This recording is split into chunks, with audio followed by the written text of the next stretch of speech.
Hello and welcome back to another episode of Only a Bag. This is season 2, episode 3. I am your host, Nathaniel Meller, and with me today, as always, is Darcy Melton. It's me. it's her. So today we're going to talk about Florence. In the last episode, we talked about how Florence is a day trip from Rome. Mm-hmm. And in this episode, we kind of wanted to start introducing Florence. So the three things we figured we kind of cover in this episode, more or less, would be sort of a very brief history of Florence, in the sense that we've never really given a history of Rome, and we probably won't continue to give histories simply because it is a little bit like... We're not qualified. That's the thing, yeah. So we're going to give a very unqualified historical review, and then we're going to talk about getting to Rome, or what am I talking about? Getting to Florence, and then we're going to talk about getting around Florence, like specifically public transportation, walking as well, but... That's a little bit more, I think, not obvious, like in a bad way, but obvious, like it's such a small city center that it's this sort of classic way to see Florence, I believe. Yeah, and it's I won't say it's laid out in a grid because I don't actually know, but it is fairly easy to walk around. We don't need to really explain any of that. It's not complicated. It is definitely laid out easily, if that makes sense. Mm-hmm. So the history. Yeah, I think one of the things that struck us most whenever we first visited Florence is how much newer it looks compared to other Italian cities that we'd been to. Would you say that's true? Yeah, it's like it's super young in comparison. It feels super young in comparison. And I think even like something that when people that you've met with this new job of yours, they often kind of have this concept, this idea that all of Italy is about roughly the same age. Mm-hmm. And while potentially it's true in the sense of like, if we're talking like prehistoric settlements, if we're talking Etruscans versus Lucanians kind of thing, that is very, very possible. Again, we don't have any experience in this field. Yes. But I think in terms of just sites, is that a fair way to say it? Like in terms of like what you go to Florence to see, what you go to Rome to see, what you go to Naples to see, are they from different time periods? And it's easy. I mean, it's easy to smush them all together in your head. But ancient times and like the Renaissance didn't coexist, right? You know, right. Which is something that I still don't really have straight in my mind. It's just kind of hard to. Yeah. You know, pick the pieces apart sometimes. It's like once it's more than 100 years old, I'm just sort of like, wait a second, how long ago is 1,000 years? Because I have no frame of reference for that. Like a year seems like a nightmare for me. So that helps some of our dear listeners. Yeah, so exactly. I mean, when you think about Rome, one of the big sites is the Roman Forum, and that was actually started in the 7th century BC. So parts of it, I guess you can still see little bits of that, are really, really old. And the Pantheon is from 120. Oh, that was from 126 AD. And we're reading this off of a note card, by the way, just in case it sounds like... I want to get all the facts straight because, like I said, I cannot keep straight when these things are from. But the Colosseum is, I'm looking at my notes, is from 70 to 80 AD. Which, if I may throw in there, that is about 700 years after the start of the Forum. So while the Colosseum and the Forum are touching, and you get a ticket for both of them, they aren't actually like from that same time period, if that makes sense. Yeah, they weren't started in the same time period. Yeah, they weren't started. I don't know if things were being added onto the Forum in that time. For sure. I imagine somebody's building a shop or something. I don't know what they're doing to the Forum. Somebody's doing some renovations or something. Because that one, I think it has a much longer historical span, if that makes sense. It's like they build a temple one it has a much longer lifespan. I mean, it's been built and then destroyed or built by humans or by whether people are just burning it because it's Rome, and then rebuilt and added onto and taken away from. It's been but so the Pantheon and the Colosseum are all from 70 to 126 AD, long time ago. And most of what you're gonna see in Florence is from the Middle Ages, and then the Renaissance, which is pretty much like, basically, one of the things we read is that, which actually helped us in the sense that, like, we mentioned it, Florence is so new, but it's like the start of Florence in that sort of, as it is now, is like 1100s basically. And then even a lot of the sites are much later than that, 100, 200 years being much later in this context.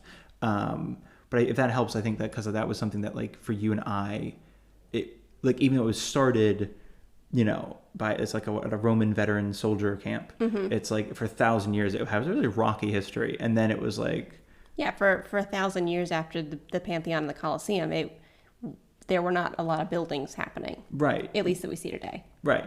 No, and then we have some dates for you as well. So just for reference, I'm going to read you my notes. So the Palazzo Vecchio is from the 1200s, and that's in the basically it's kind of the center of town. Yeah, and that's in the Piazza della Signora. So that's like the big piazza. And that's from the 1300s. So those are, roughly in a 100-year range. They're not so far apart. And then the Ponte Vecchio was, poor thing, it was built by the Romans and then flooded away and then built again and then flooded away. So the parts that you see now, the oldest bits at least, are from around 1345. And then the Duomo took 140 years to complete, so it was finished in 1436. And then the dome actually took the longest, I think is what it was. It was like for a while, it was like they really would just had no. Well, they hit a whole bunch of snags. I think the plague happened or something. There you go. Some big sickness happened and halted construction. I guess this happens when you spend 100 years building something. It's like 140. You're gonna. But really, there was like a bunch of stuff that went on. It's my understanding. All for the dome. Yeah. It's a good dome. The Pitti Palace is from the 1400s. I think they also had issues with the plague during their construction. Makes sense, it was all in the 1400s. And then the Uffizi, Galleria Uffizi, is from the 1500s. Yeah. So they're all like in that, like as we mentioned earlier, it's like they're all in that like 200, maybe 300 year span between like the 1200s and the 1500s. It's from, so Florence, a lot of what you see is from the Middle Ages and then into the Renaissance, and other sites in Rome are also from the Renaissance. Basically, Florence was the cultural capital of the Renaissance in Italy. I believe the cultural capital of the Renaissance. It's where the Renaissance started. And then Rome was kind of like a secondary cultural capital. They had like a bit of a it was also cool too. Yeah, they're like kind of they weren't battling like actually, but like word battling and culturally battling. That's what you have to do it. Yeah, trying to build some cool stuff, make some nice art. I like that. But also this language. We talked about that in the last episode. We very brief. I think it was the first episode, North versus South. We talked about how like basically Italian started in Florence, and through a variety of basically through people like Dante and through the fact that it was also like geographically positioned between the North and the South, which made it really easy, like as far as like a central language. Like if we both at least spoke this one central language, we can communicate with each other. It became the language of Italy today. So it's kind of cool just because the idea is the Italian you hear is in theory pretty much like unchanged from 400 or 500, 600 years ago, ideally, except with some new words thrown in there. Yeah, and is it called Fiorentini? Is it Italian? I don't know. That's a good question. Because I think it was the Florentine dialect. Okay. Florentine dialect. So it's like Fiorentine, dialetto di Fiorentina. Non so.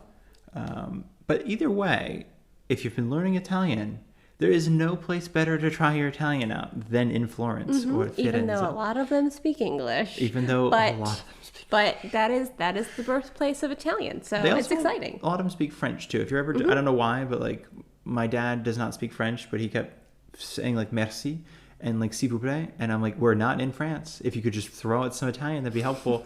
But he would say these things, and then people respond in French, and he'd just look at them, and I'm like, no, he doesn't speak French. He's just. It's the only other language he knows. He's just trying. I'm so sorry. It makes him look cool. It makes him look cool in America, where someone's like, "Oh, that might be a Frenchman." He lives in Maine, so he just is liable to look like he's Canadian. But I'm like, when you're in Italy, they speak. So many of them will speak French. It's a little bit. It sort of just was like, well, I think the secret's out now. So I think that's the end of the history lesson. Is that ends with your dad? Ends with my French. dad. Great. French. Yeah, let's talk about getting to Florence. That's a good place to go.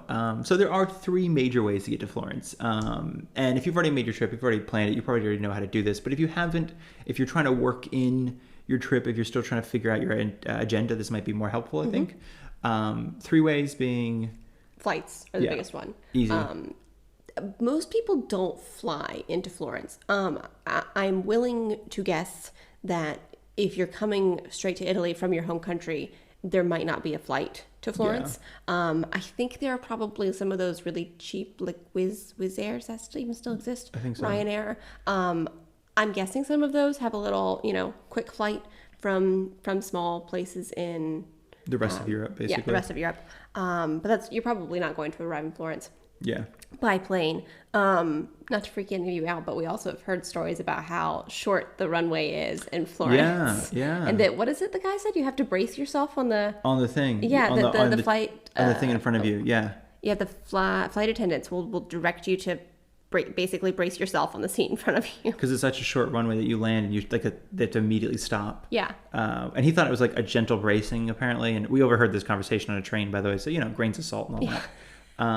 But apparently it was quite a kind of eventful landing. However, Pisa is probably it's a much bigger airport, and so you're much more likely to find flights to Pisa if you are looking to come to Florence. What is it that Delta runs only a summertime only flight from the U.S. to Pisa? To Pisa. Yeah, it's basically the only EU. What am I talking about? U.S. to Tuscany direct flight.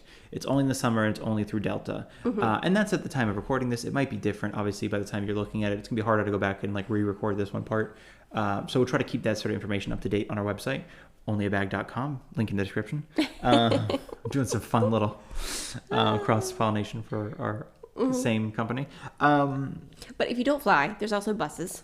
There are also buses, and that's probably one of the more common ways to get to Florence, I imagine. Yeah, because if you're going to Florence, you are either likely already in another European city or another Italian city, and the bus is just easy. Yeah, and if you're coming from pretty much any, I should warn you, if you're also coming from like Milan or something, just look at the map and actually just put in the distance, because I think some of these places, again, people think that they're right next to each other. It really isn't. It's still 4 or 5 hours on a bus, depending on how many stops the bus makes and this and that and the other thing. And I think it's pretty much safe to say that a bus, when you look up the Google Maps driving time, the bus will go slower simply because they can't go over a certain speed. And they have to make stops. So you're going to it's just something to consider. It's just I know a lot of people think that Italy is such a small country, but it is. I mean, relatively, it's quite small. Yeah, as a country, it's small, but it's still not fast to get around. Things are still far apart. Exactly. But there's, some of the big buses, just in case you want to look it up, are Flixbus. Yeah. Right? ITA bus, which is ITA bus. Marino bus, I think, does it. I think that's one, yeah. And then Autolinea Toscana, right? Yeah, if you're in Tuscany if you're in Tuscany already. Which is basically you're staying in Siena, Arezzo, or Pisa.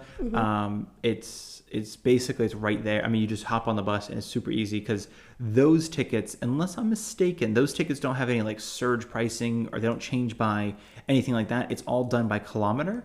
So you pay for how far you go, which really makes it easy getting around Tuscany, in my opinion, because you're not having to worry about pre-booking or, we got to make this decision soon. So and we'll talk about it a little later, but if you're going from Florence to Siena, you just show up at the bus station and be I want to book the next bus out of here. They give you a ticket and you're good to go. And then lastly is trains. Trains, which is, I think, always our favorite way of traveling. It's because I'm tall and I need leg room, but also the bathroom. Fast trains are amazing. Yeah. There's a fast train from Rome to Florence that only takes an hour and a half, which I think is insane, because usually it would take 3 hours by regular transit. I don't know, bus or but even train. Honestly, the regular train takes I think it's a regional train, the one we talked about in the last episode, going to the beaches and stuff. That takes legit 3 to 4 hours just because it makes all these stops. And then fast train, hour and a half. I just think it's amazing. And there's the 2 fast trains, to be clear, and we'll put links in the description. One of them might be an affiliate link. It might not. I can't remember if we have affiliate links to these things, but the point is we can't run ads anymore because they changed the way we can run ads. So anyway, if you want to support us, please click the affiliate link. It just means that we get a tiny bit of cents. Usually it's $1 or something, but we would get love a you whole forever. dollar maybe. But it's Italo, which is ITALO, is the sort of private fast train line, and then there's Trenitalia, which runs the Frecciarossa, and there's a bunch of different things, but the Frecciarossa 1000 or the Frecciarossa or the Freccia Bianca, isn't that super fast? That's super slow, actually. Apparently. Never mind. Don't listen. I always thought it was faster. And I was kind of telling people it was faster. And then I look at the catalog on the train, and they tell you which ones are fastest. And it turns out like it's really slow in comparison. So Frecciarossa is the fastest. Frecciarossa 1000 is the fastest. Okay. And when you buy tickets on Trenitalia, it'll be like Frecciarossa 500. And it also tells you how 1000. long the journey is. And it also tells you how long the journey is. So that's a pretty big indicator as well. Go by that. The only thing that's different is some of those fast trains. It's like they some have like Wi-Fi, some have like vending machines, but some have a whole bar. Like we really like the ones actually. We've just got to get a little fancy. But the ones with the whole bar, because you can go get a coffee. I mean, it's like, it's a little, you're paying a little extra, I'll be honest. But it's not bad. Like $4 for a beer on a train isn't like the end of the world. We've never gotten a beer on a train. But No, that but is not the price. worst. The price is that really how much they cost? Oh, dang, I might have a beer on a train. I mean, it's kind of like the old school train travel. It's not the same. Well, it is, but except you don't get, like, if you've ever seen that movie Tourist with Angelina Jolie and... Johnny Depp? There we go. Yeah, and they have like dinner on the train, and it's this super nice dining car. Mm-hmm. Well, that obviously does not exist here. Maybe it does. I don't know.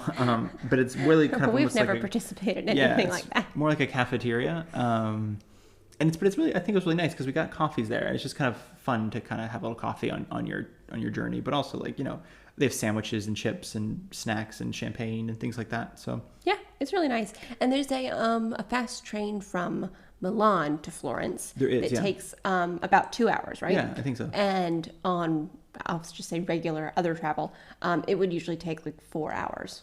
Yeah, I think so. Maybe, yeah. Basically, the bus, and again, the slower train would take about 4 hours. But this is that also, like we were talking in the last episode about day trips from Rome and how Florence is a day trip simply because it's an hour and a half to get there, and it's a small like city center. Like all the interesting things are kind of in one area, especially if you're this seems ridiculous. I'm like, if you're less interested in going into like the Uffizi and more interested in walking around, you can easily see Florence in a day. And it's easy to get from the train station. Yeah, you could just walk into the center, the historical center. It's like a 5-minute walk from the train station, maybe 7-minute walk from the train station, basically into the historical center.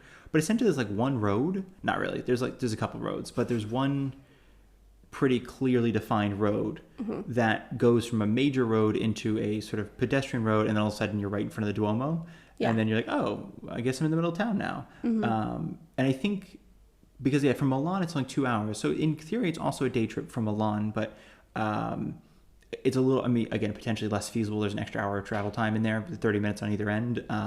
But again, if it was one of those things where you're not going that far south into Italy, if you're like, we're going from Milan or maybe Torino, and then we're going to go to like, Venice, and then we're going to go, back up to Germany or Austria, you can absolutely make a day trip out of, very haggard, very like long day trip, but just go to Florence and maybe even Siena, because Siena's only about an hour away from Florence on the bus.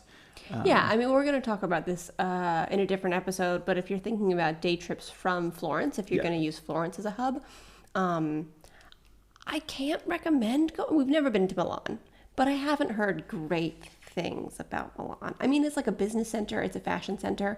I don't know that it has... It's a cool cathedral. Yeah. There's definitely some things there for sure. I don't want to, make fun of Milan or make it seem bad. I'm just saying, if you have a limited time, I guess my point is that it's a good idea, in my opinion, to go from Florence to Milan for the day, rather than staying in Milan and going to Florence for the day, because Florence is just beautiful. It's also, Florence is kind of just more classically Italian. Again, we have not been to Milan, so grain of salt with all this. We haven't been to Torino. We've seen pictures. It looks beautiful, but it's also like very, very, very new in the sense it's like a lot of it's like 18th century, 19th century. Looks quite French though. Torino looks cool to me. Yeah, no, Torino looks amazing. It's one of those things again where it's like if you want like I want the history of Italy, you kind of have to go south. So there is that bit of a problem. However, that is all to say, yes. So getting the last method of getting to Florence is on the train. You almost are certainly going to arrive at Santa Maria Novella, which is the main train station. It's quite fascist era in the sense... It's like brutalist architecture? Is that what it's called? I don't think it's brutalist. No, I think it's just like fascist architecture. I don't think it's called fascist architecture. I think that's what you and I call it. Well, it's beautiful. It's not really actually that nice. I gotta be honest. If you're expecting really nice, like Gare du Nord in Paris, beautiful. I'm surely mispronouncing it, but like... It's beautiful. It's got the cast iron. It's glass. It's got the big board that does that thing. Yes, the clickety clackety old school arrivals and departures. Gare du Nord, vabbè. but or amazing. C'est bon. I don't know how to say. I don't know it's French. I'm not my father. But no, I think a lot of train stations we've seen, like Termini in Rome, is just it's a train station. Is new. It's quite new, yeah. It's it just looks like a train station. The one in Florence, they tore down the beautiful old like 19th century one to build this sort of, I don't know, I don't like it. It's just, it looks like a bank. Yeah, it's like built for business is the very much the energy it's of interesting. It. Oh, it's fascinating. In They that still have way. all the old signs for like Yeah. newspaper, shoe shiner, things like that. Insurance, VAT, taxes, something like that. They have this whole like all these old 1920s signs, 1930s signs that kind of basically like denoting what things are. And now, of course, they're all like sandwich shop and bookstore and things like that.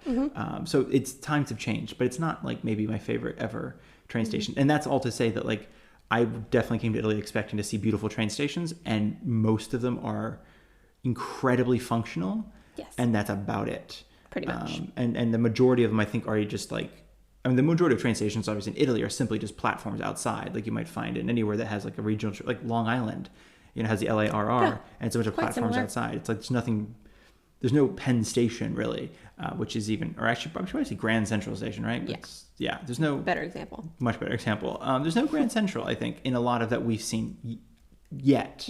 Yeah. That's not to say the North or something like that might have a newer in the sense of like they destroyed their 18th century to build a 19th century one. But like, I don't know. Did there 18th century train stations? Did somebody convert something? I have no idea how old trains Let's are. move on and talk about bus station, which is right next to the train station. Only because, again, we're not qualified to talk about the age We of really buildings. aren't. People are listening to be like, what kind of guy thinks their trains are running in the... I'm like, I don't know. I just know they make a choo-choo sound. Okay, so the buses The buses. make a vroom vroom sound. No, so the bus. Some of them really do, though. They The really bus, do the bus replace. station is basically. Is it actually physically connected to the train station? No, Okay, I it does don't not think have so. the same entrance, but it's basically in the same spot. I will say. It's if you're trying essentially to find right next to it. Yeah, Subi is defined. It's in a garage, so it's basic. Okay, so like a lot of the bus stations we've seen in Italy are outdoors. So they're very obvious. They're like, where's the bus station? Do you see the 73 buses lined up? That's where you need to go. In Florence, it's in a garage. So it's kind of like all you see is a sort of entrance to a garage and then some walkways in there. And I don't recall the signage being very clear, I'll be honest. I don't recall it being so like... either. And to be fair, the it's sign clear, is like, if never you're clear. looking- yeah, it's kind of not. If you're looking on Google Maps, Yeah, that, Google that's Maps actually how has we find exactly- it. It's but- exactly where it is. But the signage on the buildings is. I don't remember seeing a whole lot. And I think that's what threw us off the first time, because when we almost always use Google Maps to find things like this, and the aerial view, the satellite view, will show like all the buses lined up. So you're like, of course that's where it is. And this has the pin dropped on a building, and we're like, am I going in the building? I don't understand. And then I was like, oh, okay, it's the garage to the building. But that's where you're pretty much going to catch, I guess, I'm assuming almost all the buses go there. But again, I really want you all to take the grain of salt, because they might have like other stops that we're not aware of. Again, some of these low cost bus carriers, they don't go to like the main stop. They go to an off stop because it's a little bit cheaper. If you're thinking about like day trip buses to get outside of the city rather than buses for inside of the city. Yeah. Yes. Thank you. Yeah. And you really will very likely not be taking a bus if you're just around Florence. I mean, obviously you might be taking a bus if you're leaving Florence, but most things that you're probably going to want to see, and you're probably going to be staying in the historic center, and it's all pretty centrally located. We're talking about city buses now? Yes. Right? Okay. Yes. City buses. Okay. So basically, you're probably not going to be taking like a city bus from site to site. You're going to be walking. Yeah, for sure. And there's a map, and unfortunately the map is out of date, so we're gonna upload it into the description of this. But then I realized it's out of date in the sense that Autolinee Toscana has basically bought out the previous company. It was like, don't even know the name of it, in 2021. And they kind of took the map off the website, and they're like, use our app instead to find out your best route. So there's no like one big map of like, here's all the routes, but essentially the old map does show that there's essentially a little ring around the old part of Florence, where like no buses go into, because it's all pedestrian only, except for a couple areas where You can drive into it if you have, there must be like some little RFID chip or something, because it's like there's these little pylons, these little ballast rods. But as soon as like a car comes by, they drop and they lower. And that's all to say, it's like, so the old center, as you mentioned, I'm pointing at her in case you can't see us. I'm not sure why you'd be able to. Is all pedestrian only, pretty much. So it makes it actually kind of feels a little safer, just because you're not going to get hit by something. I mean, there are streets with cars, like where we were staying in the city center. Sorry, yes. There are cars, but it is very easy to walk around to get to all sides. And I think taxis somehow don't count as pedestrians. Like, they also count as pedestrians. I don't know, because sometimes the only cars you'll see in some of these areas are only taxis. So they must be some sort of thing where they can go like to the door of a hotel that no one else can go to by car. And that's, so basically, so city buses, they can take you to the Piazza Michelangelo. I'm going to say it in American English, Michelangelo,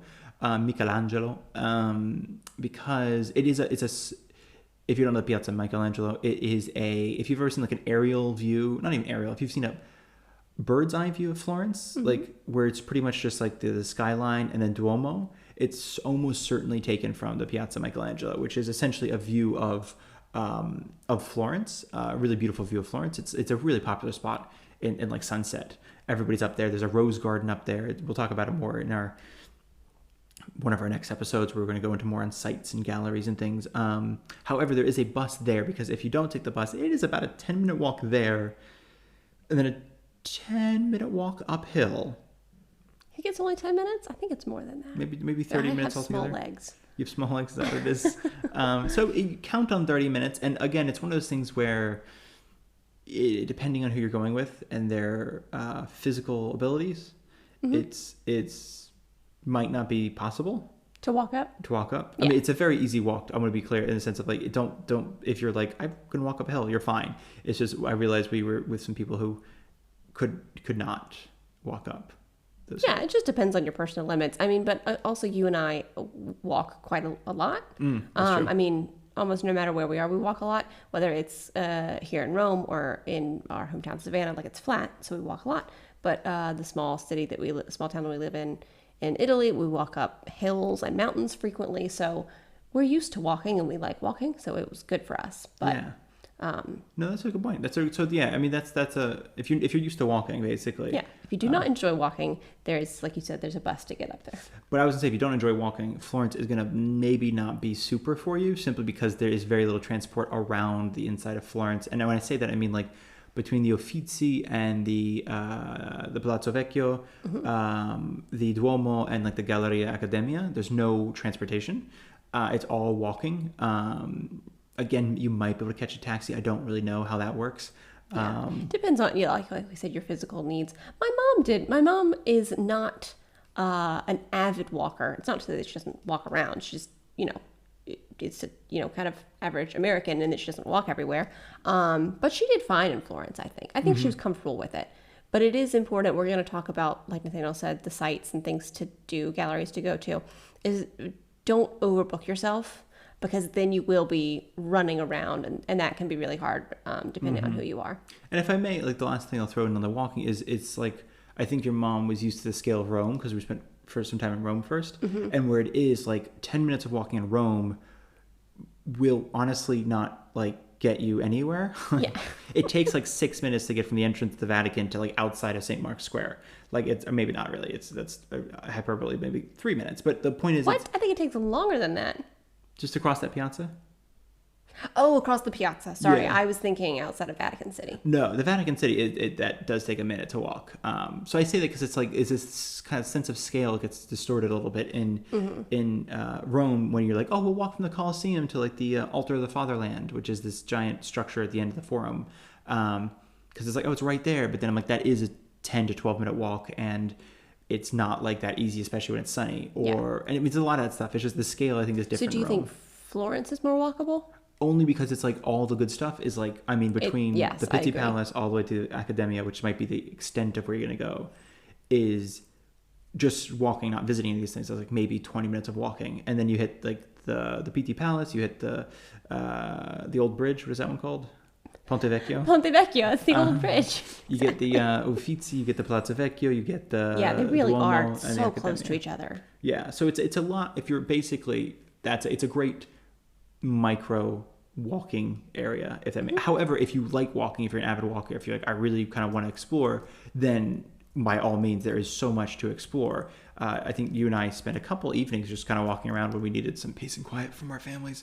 But it was really nice because it was just like, oh, there's a bunch of winding streets. There's a bunch of things to kind of get lost in. There's a bunch of like, obviously nobody's going to go over here and find these things. Like just, it's not on the way to one of the big sites, but it's still really quite beautiful.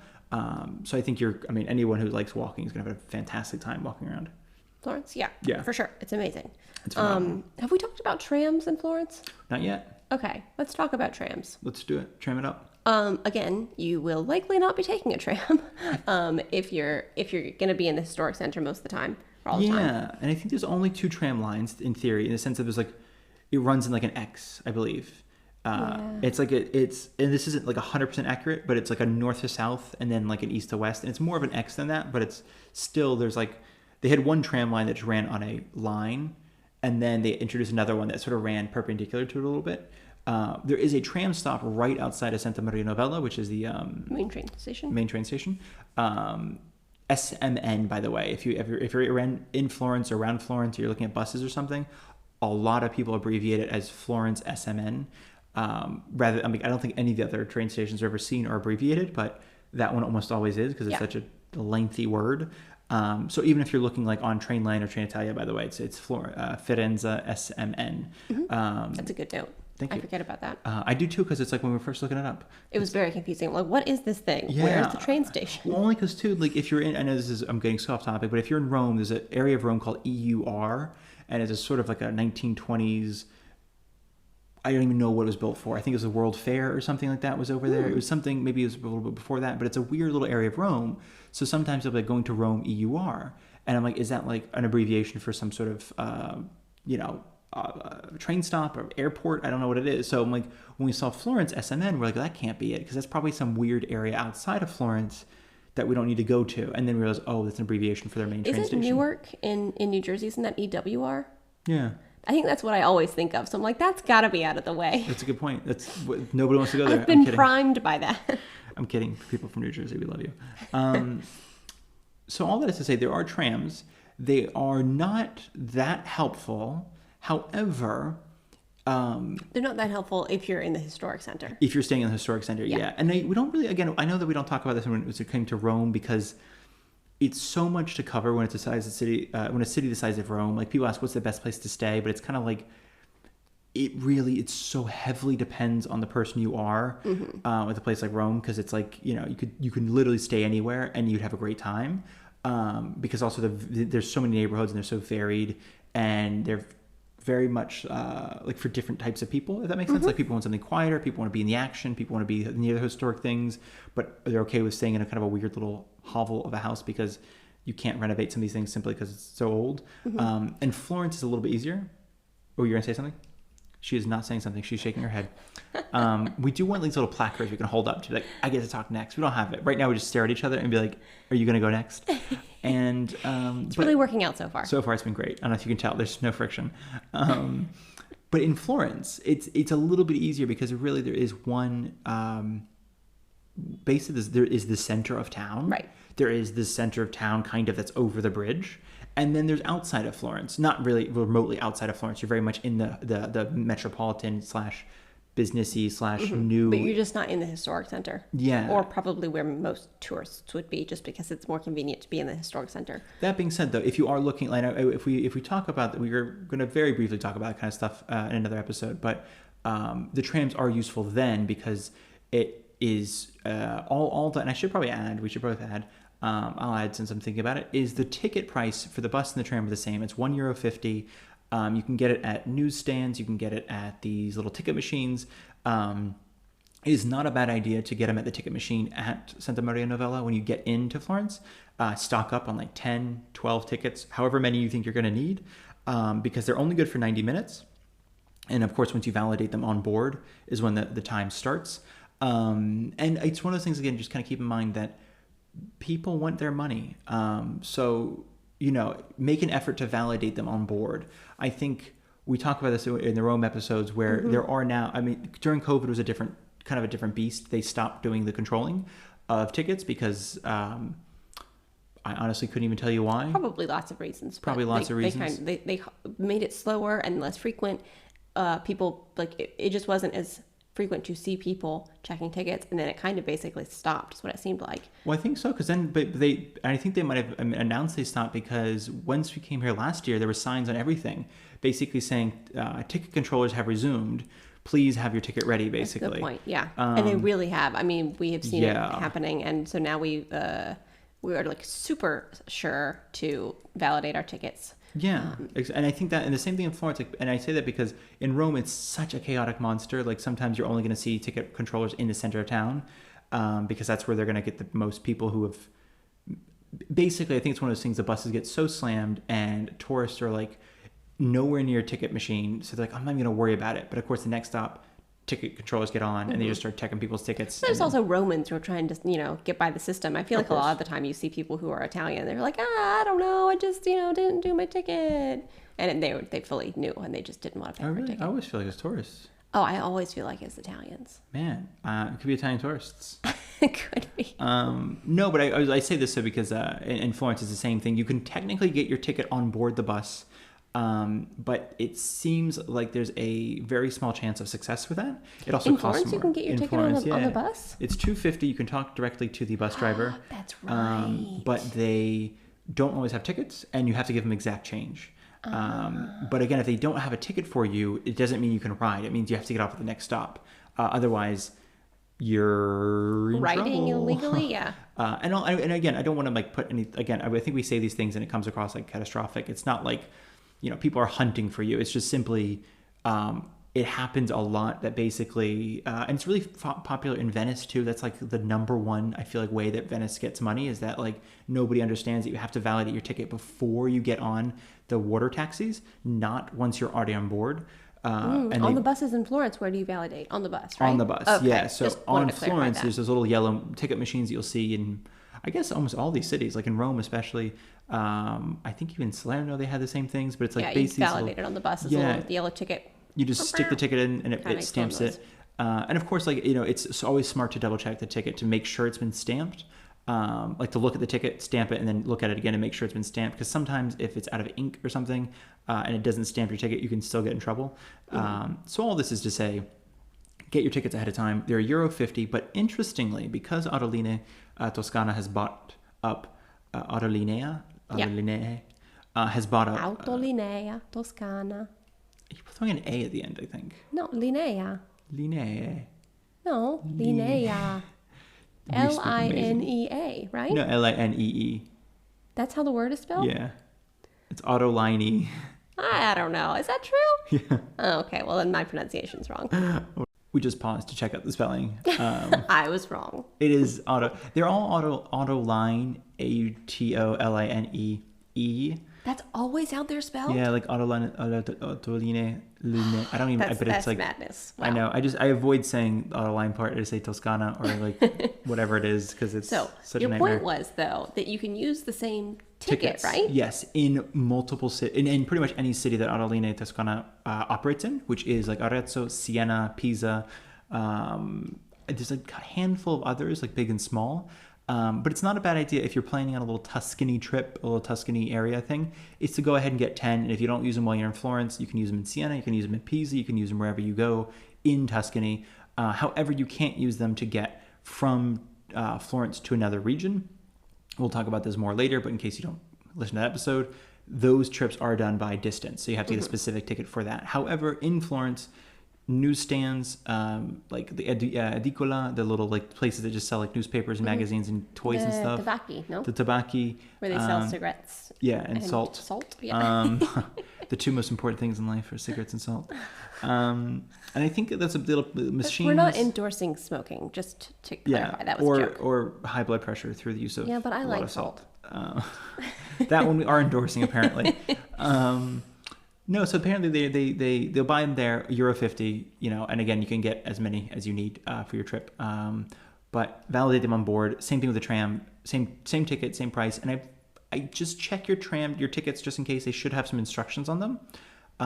But in theory, when they're valid for 90 minutes, it means you can like use it to go somewhere, see something, and get back on the bus and come back. And you can use it across buses and trams, correct? And so I'm fairly certain you can use it across bus and tram. To a stop, swap to the tram if you need to. And that's like helpful if like, I mean, if you're spending 4 or 5 nights in Florence and you don't want to go out to eat all 4 or 5 nights, if you're like, I need to go to a grocery store, but the only grocery stores in the center of Florence are like these kind of really expensive tiny ones, because they have to be tiny because of the rent. I mean, because the space is tiny, but also the rent is high, so they have to be expensive. So you can kind of take the bus or the tram to one of the bigger grocery stores a little outside the city center, and that's a great way to do it. Like if you can do it all in 90 minutes, it's perfect. But I think that's, I mean, yeah, otherwise, and we'll talk about more about like later about like staying in Florence city center versus staying outside of Florence city center, just in terms of just, it is cheaper and there's some nice neighborhoods and it's quieter, because we had, depends on who you are and what kind of trip you want to have. Yeah, that's the biggest thing. And I think that's everything though for this episode. I think that wraps it up. Yeah. We took a couple detours there, but we're happy for everyone who made it this whole way. Which is funny because it's the transit episode is what we're talking about. Making detours in the transit episode. What goes more hand in hand than that than Italians and detours? Okay. Is that a thing? Well, no, but if you look at the Google Maps app, it's like there's always a detour with these buses. It's like they're constantly detouring in them. Which is, I gotta be honest, if you are, I think we've mentioned this every time we talk about the Rome transit, but the same thing in Florence. When we were traveling with my dad, he didn't bring a smartphone, and so at some point we're going to do a whole episode on like the most important things you need to bring. And as much as we hate traveling with a smartphone, you kind of need it these days. Yeah. However, on public transit anywhere in Italy, but specifically Florence and specifically Rome and probably anywhere, it really helps to have like Google Maps or Apple. I have no idea if Apple Maps is remotely useful. I just, since they came out with a new updated version like 3 or 4 or 5 years ago, that was just a nightmare. I haven't used it. But essentially it will kind of like, because it keeps track of where you are, it helps you know what stop to get off of, because there's no signs really. I mean, if there is, it's really kind of tiny, but sometimes it's not a sign at all. It's just like a little like post in the ground. Yeah, it's really helpful to have that little blue dot indicating roughly where you are, so you know when to get off. And it's like my dad basically didn't obviously at all know where to get off the first time he went to this apartment where we stayed at, and then the second time when he went by himself, he only knew because he's like, oh, I kind of recognize the area, so I just hopped off and hoped for the best. So I think it's just one of those things that's like, but also he had no idea when the buses were coming, which bus or train that he needed, because that information doesn't easily exist. If it does exist in any big city, it's not readily available, to know where to go when the buses come all the time. I mean, sometimes there are the little electronic signs that indicate when buses are coming, but not necessarily always where the buses are going. Well, I mentioned that's the thing. It's like, especially in Rome, not all stops, but some stops now have that little electronic sign that says like bus, 224 is coming in 3 minutes. But then when you look at the board for 224 to see where it's going,